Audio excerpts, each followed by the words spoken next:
excited because my son, who's just turned 21, is about to make Aliyah and join the IDF. I just want to say one thing off topic about BDS. The Jewish Virtual Library that I run published today a statement signed by 131 Jewish organizations from around the world, including AZM and many others here, condemning BDS. There's no debate, there's no division by condemning and opposing BDS. I also write a book you may have heard of called Myths and Facts. And one of the myths and facts, or myths about the development of Israel, as the ambassador said last night, is this notion that Israel came about as a result of the Holocaust. A related myth is that Israel is a result of the all-powerful Jewish lobby in the United States.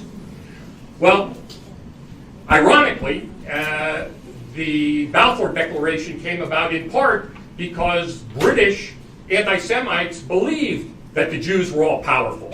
And the fact that they thought that by supporting something that Jews in America would believe in, the Balfour Declaration, might bring the United States into their support in World War I. And as you heard, there were only 7,500 Zionists at the time, the ambassador said last night. So it wasn't a matter of the mighty Jewish lobby, it was the commitment of President Woodrow Wilson, who from this very beginning, long before the Holocaust, long before AIPAC, believed in the importance of creating a Jewish homeland in Palestine. And it was this support from the very beginning that marked the trajectory which we've now seen, where the United States and Israel have become the closest allies among any Western powers, with the possible exception of the UK. Balfour, had he not had the support of the United States and Woodrow Wilson, certainly wouldn't have gotten the support for that declaration, let alone made it in the end. As you heard from Edwin, in 1922, the U.S. Congress came out in support of the Balfour Declaration, which was then signed by President Harding.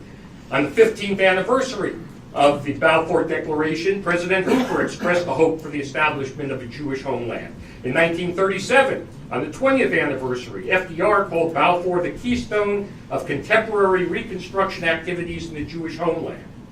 As you know, in 1947, Harry Truman supported partition. He was the first to recognize Israel as the Jewish state.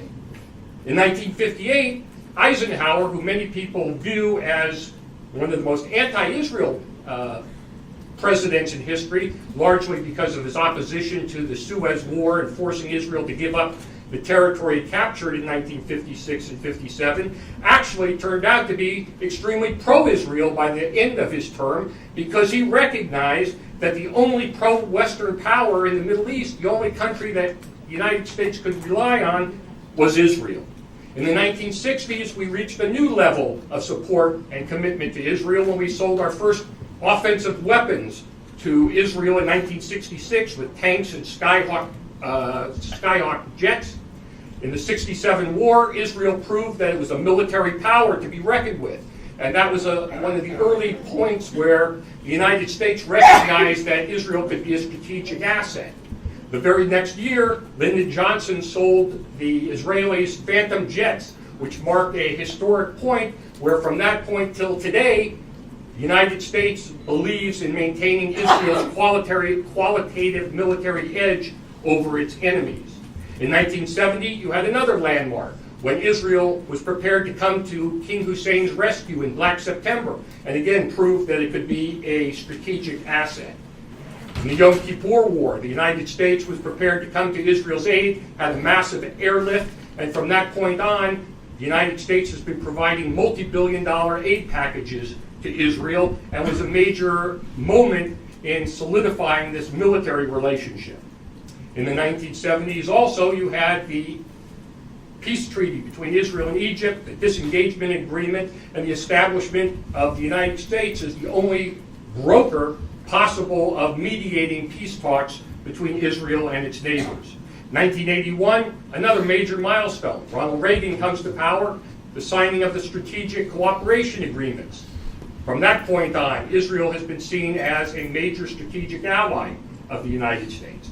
But it didn't stop with strategic issues. In 1985-86, you had the the United States signing its first free trade agreement with the State of Israel, again, setting a precedent.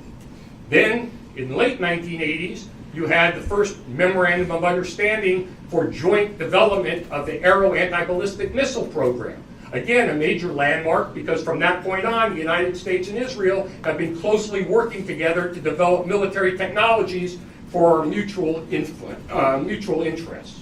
In 1999, you probably remember, the United States agreed with Israel to phase out economic aid. Israel no longer needed economic aid, but began to increase the amount of military aid, and this has continued under President Obama, who you may remember at the end of his term signed a record 10-year military aid agreement for a record $38 billion.